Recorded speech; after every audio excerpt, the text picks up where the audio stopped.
Bonjour à tous et bienvenue sur la chaîne pour cette nouvelle soirée olympique et on arrive aux choses très sérieuses avec les demi-finales en commençant aujourd'hui par le match entre le Japon et le Mexique. Une très belle rencontre avec un Japon qui a montré du bien et du moins bien mais qui globalement fait partie des grosses équipes de cette compétition et le Mexique, équipe surprise de ce dernier carré qui a toujours montré de belles choses, qui n'a pas été forcément impressionnante mais qui a été très régulière et elle n'a pas du tout volé sa place ici en demi-finale et peut-être que ce n'est pas fini, peut-être que le Mexique va créer la surprise en allant décrocher la finale. Alors au niveau du programme de cette compétition, sachez cette semaine que vous aurez la seconde demi-finale, ça sera entre le Pays-Bas et les USA. Et en toute fin de semaine, vous aurez le match de la troisième place, donc pour la médaille de bronze, entre les deux perdants des demi-finales. Puis lundi prochain, le 22 mars, vous aurez la grande finale pour savoir qui est champion olympique. Ça sera sous le format habituel. En revanche, je vous donne rendez-vous le 25 mars à 21 h. Nous serons un jeudi. Et là, vous aurez le match en direct avec Moussino et moi-même aux commentaires. Il y aura un chat, on pourra discuter aussi sur le chat en parallèle et il y aura aussi un jeu pour gagner un maillot. Donc une soirée exceptionnelle pour terminer cette très belle série de vidéos sur les Jeux Olympiques et avant de partir sur une nouvelle série de vidéos 7 à 10 jours plus tard qui sera la Coupe du Monde des clubs. Je vous en reparlerai bien sûr sur YouTube et sur Twitter. Concernant les équipes, pas de changement du côté du Mexique, mais encore des évolutions côté japonais avec un 3-5-2, avec deux milieux défensifs, Misugi et Matsuyama, et un Shingo qui repart sur l'aile tout en restant milieu, il n'est pas attaquant. Donc une fois de plus, l'entraîneur japonais tente une nouvelle formation. On va voir si ça va payer. C'est parti pour cette première période avec un engagement des Japonais. On va, je pense, rapidement voir si une équipe va prendre le dessus ou si ça va être un de ces matchs où les équipes se neutralisent et ça se joue sur un seul but, voire au tir au but. Et là où la Yuga qui s'est un peu emmêlé, qui récupère le ballon avant de le reperdre. Dommage, un petit peu avorté cette première attaque. Pour l'instant, rien ne se dégage dans ce match, aucune équipe ne prend le dessus. C'est le tout début, avec Lopez qui va tenter un débordement. Intervention de Soga, oui, Soga aura été impérial pendant ces Jeux Olympiques. Il aurait été très très difficile à passer. Et c'est Aoi Shingo qui déborde, qui joue sur sa rapidité. Oh là là, personne ne semble pouvoir l'arrêter, il est poursuivi, il enchaîne les dribbles. Oh là là, il est en folie. Je sens qu'il va faire un très grand match ce soir. Aoi Shingo, magnifique centre, retourné de Tsubasa. Oh là là, Espadas n'a pas réussi à capter le ballon. Tsubasa qu'on a très peu vu dans cette compétition, qui est passé un petit peu à côté après une grosse saison, c'est vrai, avec Barcelone. Misugi qui enchaîne les dribbles. Attention à ce qu'il va tenter un tir. Oui, premier tir de Misugi dans ce match. Que va faire Espadas? Intervention d'un Mexicain qui freine le ballon. Puis le ballon est arrêté par Espadas. Donc là, les Japonais qui sont en train de prendre le dessus.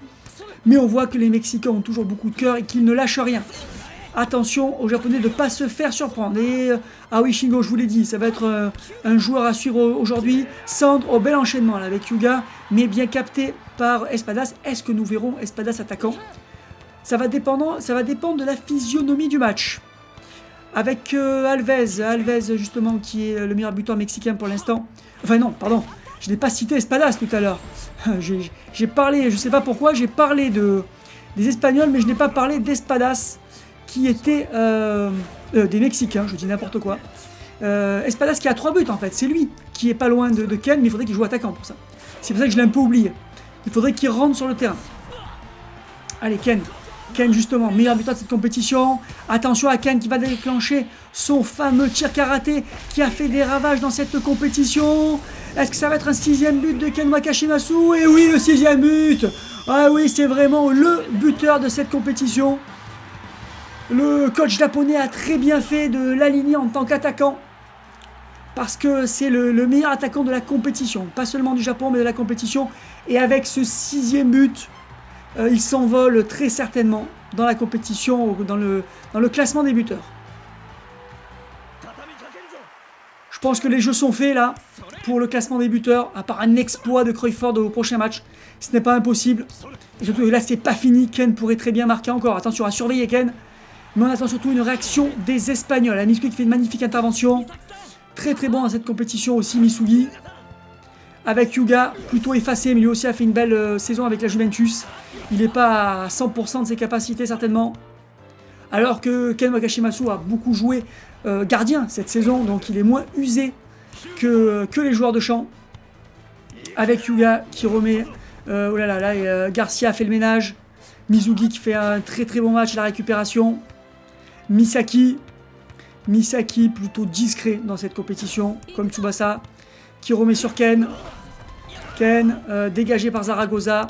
Ah, les Mexicains défendent, tentent de survivre dans ce match, de ne pas se prendre un deuxième but, mais c'est compliqué. C'est très très compliqué parce que les Japonais dominent vraiment leur sujet, alors que Tsubasa l'a fait une percée dans l'axe, et Tsubasa va prendre sa chance. Peut-être enfin un but pour Tsubasa. C'est un tir en drive shoot, attention, non, capté par Espadas. Capté comme il faut. Bel arrêt. Bel arrêt, mais maintenant il faut que les Mexicains se créent des occasions, parce qu'il y a quand même Genzo en face. Donc ça va être compliqué s'ils s'y mettent pas tout de suite. Alors on va voir là si Hyuga arrive à marquer un but. Non, il a fait une passe, mais le ballon est perdu. Attention à Lopez. Lopez toujours. Lopez qui remet dans l'axe avec Alves. Là, ils ont du mal à aller plus loin en général, les Mexicains. On va voir là s'ils y arrivent. Et non, toujours pas. La défense japonaise est beaucoup trop solide. C'est dommage. On espérait un match quand même un peu plus serré, un peu plus équilibré. Pour l'instant, les Japonais dominent totalement. On espère quand même toujours un exploit. Un exploit des Mexicains, au moins pour revenir dans le cours. Nous sommes dans les arrêts de jeu de la première période. Et là, toujours pas de solution. Les Mexicains qui arrivent un petit peu maintenant à tenir le milieu de terrain. Mais c'est se créer des occasions de but qui est difficile. Peut-être là, Alves qui enchaîne un premier dribble, mais non, chopé derrière par Misugi. C'est compliqué. Ce milieu de terrain à demi défensif fait énormément de mal au Mexique. Ça fait un premier rideau défensif et c'est la mi-temps, justement. C'est parti pour la seconde période avec Espadas qui arrive aux avant-postes pour essayer de faire basculer le match. C'est un très bon choix du coach mexicain Alejandro qui sait qu'il n'a plus le choix là. Sans Espadas en attaque, le Mexique ne pourra rien faire. Comme je vous disais avant la mi-temps, le Japon joue à demi défensif, ce qui fait un premier rideau défensif avant la défense et qui donne beaucoup de difficultés aux Mexicains. Notamment avec Misugi qui fait un énorme match pour l'instant. Il défend puis remonte le ballon. Hyuga, plutôt discret une fois de plus. Dans cette compétition, il est passé, attention, ça peut être très dangereux. Hyuga qui enchaîne les dribbles, qui est excentré, qui va quand même tenter de tirer. Il va mettre toute la puissance alors qu'il est en angle fermé. Est-ce que ça va suffire pour surprendre le gardien remplaçant? Et oui, c'est le but. Et oui, le gardien remplaçant ne peut pas résister à cette percée de Hyuga et ça fait 2-0. Ça se complique énormément pour le Mexique qui a désormais peu de chances de se qualifier. Coup dur là, coup dur pour les Mexicains. Concernant le concours du ballon à gagner en fonction du meilleur buteur, je crois qu'un seul d'entre vous avait parié sur Ken Wakashimasu. J'en avais parlé sur Twitter, donc certainement que les jeux sont faits à voir maintenant, mais que c'est cette personne qui remportera ce magnifique ballon. Mais attendons, c'est pas fini. Crawford pourrait très bien faire 2 matchs exceptionnels, 2 triplés, 2 doublés même, 2 doublés. Pour dépasser Ken qui a 6 buts et peut-être que Ken ne marquera pas en finale par exemple. Donc c'est pas totalement fini, mais là quand même Ken a pris une sacrée option sur ce titre. C'est la surprise de ce tournoi. Il y en a toujours dans les grands tournois des joueurs qui vont se transcender l'espace d'un tournoi. Et on se rappelle Modric en Coupe du Monde qui avait fait une Coupe du Monde exceptionnelle qui lui a permis de remporter le Ballon d'Or. On en a eu comme ça des joueurs qui ont fait des grandes Coupes du Monde, qui ont su élever leur niveau durant une compétition. Avec Hyuga qui remet sur Misaki, qui remet, là, ça fait bien circuler, ne se presse pas les Japonais, ils mènent 2-0, il n'y a aucune raison de se presser, ça fait tourner le ballon. Il y a de la tactique à côté de la tactique de la gestion. Côté Japon, un match très serré entre Ramirez et Ken, remporté par Ken, attention, non. Le gardien remplaçant a réussi à sortir ce ballon. Espadas, allez Espadas, il faut qu'il montre Pourquoi le coach l'a mis en attaque? Il faut qu'il aille inquiéter Genzo, voire marquer un but. Et non. Non, non, Misugi impérial au milieu de terrain. Ramirez, toujours très bon. Ici aussi dans ce match, il a fait de belles interventions. Et Ken. Ken qui enchaîne les dribbles. Attention à ne pas les laisser tirer. C'est parti pour une combinaison entre Ken et Yuga. C'est sublime. Ils ont totalement transpercé la défense mexicaine. Yuga, seul face au gardien. Non, il ne réussira pas. Mais alors, quelle action du duo attaquant japonais. Impressionnant. Une équipe Japon qui monte en puissance dans cette compétition. Et qui est vraiment prétendante au titre désormais. Je sais que les Pays-Bas vous ont beaucoup impressionné lors du dernier match aussi. Mais bon, les Pays-Bas devront battre les USA qui aussi montent en puissance dans cette compétition. Avec justement Espadas qui fait sa fameuse technique, il est un peu loin. Voilà, sans risque pour Genzo. Le tir était fait de beaucoup trop loin. Arrêt facile, mais au moins Genzo aura fait un arrêt dans le match.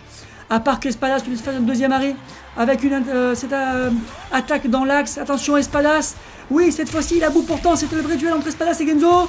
Attention. Et oui, remporté très facilement par Genzo Wakabayashi. Qui capte ce ballon sans problème.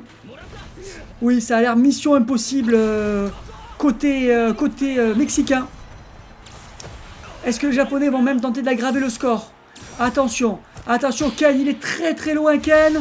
Attention, il sort sa botte spéciale. Attention, est-ce que ça va surprendre le gardien mexicain? Et oui, encore un but. Ken Wakashimasu s'envole au classement des buteurs avec 7 buts. Certainement que les jeux sont faits. Dis-moi dans les commentaires ce que vous en pensez. Est-ce que Ken peut encore être rattrapé suite à ces 2 buts dans ce match, sachant qu'il avait déjà de l'avance sur la concurrence? Impressionnant. Impressionnant ce que nous fait Ken dans cette compétition. Dites-nous déjà quel est l'homme du match d'après vous. Mais bientôt, il faudra dire quel est l'homme de la compétition. Il faudra encore attendre la finale et la petite finale, mais je pense que Ken est bien parti, dis-moi ce que vous en pensez, pour remporter peut-être aussi le titre de meilleur joueur, en plus de meilleur buteur, parce qu'il a été impressionnant en survolant ce classement. Et oulala, il y a eu un sacré duel avec Zaragoza et Espadas qui se battra jusqu'au bout pour tenter, mais là il est gêné par Soga. Il se sera battu jusqu'au bout. Et non, il perdra ce duel face à Soga, dommage. Zaragoza, ouais, les Mexicains n'ont pas beaucoup existé, ils ont eu quelques occasions quand même. Bah, Soga, impérial, rien à dire. Ramirez qui a pu centrer. Ah, hors-jeu, dommage, il y avait encore un coup à jouer là-dessus. C'est dommage. Et ça repart de la défense alors qu'on approche de la fin du match. 3-0. Non seulement c'est une qualification du Japon, mais alors une défaite sévère pour Zaragoza, belle intervention. Une défaite très sévère pour le Mexique, mais qu'on aura plaisir à retrouver dans la petite finale qui va se battre pour aller chercher la médaille de bronze. Donc c'est pas fini pour le Mexique, il y a encore un enjeu.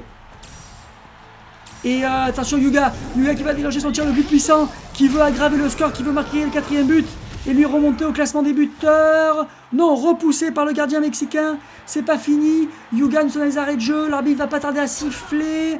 Attention, le ballon est au Mexicain. Et c'est la fin du match. Quel match, quelle démonstration des Japonais. Voilà, qui ont survolé ce match. Victoire normale, victoire tout à fait logique, on les retrouvera en finale. C'est terminé pour cette soirée olympique. N'oubliez pas de noter dans votre agenda le 25 mars à 21h en live sur la chaîne le match de gala entre l'équipe championne olympique et l'équipe All-Star, c'est-à-dire les meilleurs joueurs des autres équipes. Ça promet un match exceptionnel, mais avant ça, le 22 mars, ça ne sera pas du live, mais sous le format habituel, la grande finale. Et ces 2 derniers matchs seront commentés conjointement avec Moussino. Je vous dis à très bientôt.